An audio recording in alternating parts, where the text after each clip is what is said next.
ಪರಪ್ಪನ ಅಗ್ರಹಾರ ಜೈಲಿನ ಮೇಲೆ ಸಿಸಿಬಿ ಅಧಿಕಾರಿಗಳು ದಾಳಿಯನ್ನ ನಡೆಸಿದ್ರು. ಈ ದಾಳಿಯನ್ನ ಮಾಡಿಸಿದ್ದೆ ನಾನು ಅಂತ ಹೇಳಿದ್ದಾರೆ. ಗೃಹ ಸಚಿವರು ಮಾತಾಡಿದ್ದಾರೆ. ಇದೇ ವಿಚಾರಕ್ಕೆ ಸಂಬಂಧಪಟ್ಟಂತೆ ಸಿಎಂ ಅನುಮತಿಯನ್ನ ಪಡೆದೇ ಈ ರೇಡ್ ಅನ್ನ ಮಾಡಿಸಿದ್ದು ಅಂತ ಹೇಳಿದ್ದಾರೆ. ಬೆಂಗಳೂರಿನಲ್ಲಿ ಗೃಹ ಸಚಿವ ಪ್ರಿಯಾಂಕ್ ಖರ್ಗೆ ಹೇಳಿಕೆಯನ್ನ ನೀಡಿದ್ದಾರೆ.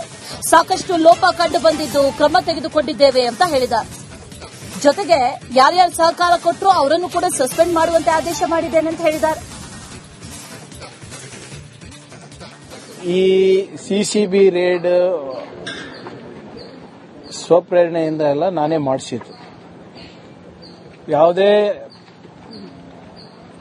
ಪ್ರಿಸನ್ನಲ್ಲಿ ರೇಡ್ ಆಗಬೇಕು ಅಂದ್ರೆ ಹೋಮ್ ಮಿನಿಸ್ಟರ್ ಅವರ ಆದೇಶ ಇರಬೇಕು.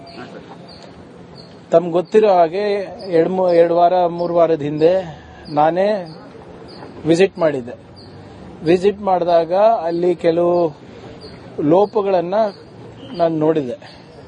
ಅದನ್ನ ನಮ್ಮ ಹಿರಿಯ ಅಧಿಕಾರಿಗಳ ಜೊತೆ ಚರ್ಚೆ ಮಾಡಾದ್ಮೇಲೆ ನಿನ್ನೆ ನಾನೇ ಮುಖ್ಯಮಂತ್ರಿಗಳ ಪರ್ಮಿಷನ್ ತಗೊಂಡು ಅಲ್ಲಿ ರೇಡ್ ಮಾಡಿಸಿರೋದು. ಸುಮಾರು 100 ಜನ ಸಿಸಿಬಿದವರಿಗೆ ಕಳಿಸ್ಕೊಟ್ಟು ಅಲ್ಲಿನ ವ್ಯವಸ್ಥೆ ಬಗ್ಗೆ ತಿಳ್ಕೊಂಡಿರೋದು. ಅದರಲ್ಲಿ ಸಾಕಷ್ಟು ಲೋಪಗಳು ಕಂಡು ಬಂದಿದೆ. We are already taken action also.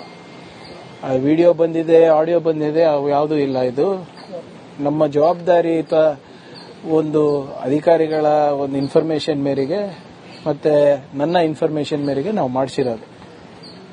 ಇಲ್ಲಿ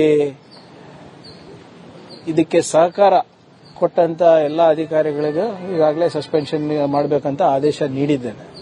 ಮತ್ತೆ ಅಲ್ಲಿ ಏನೇನು ನಾವು ಮಾಡಬೇಕು, ಬರೇ ನಿಮ್ಮ ಪರಪ್ಪನ ಅಗ್ರಹಾರ ಅಷ್ಟೇ ಅಲ್ಲ, ಎಲ್ಲ ನಿಮ್ಮ ಪ್ರಿಸನ್ಸ್ನಲ್ಲಿ ಜೈಲ್ನಲ್ಲಿಗಳು ಕೂಡ ಇದು ನಡೀತದೆ.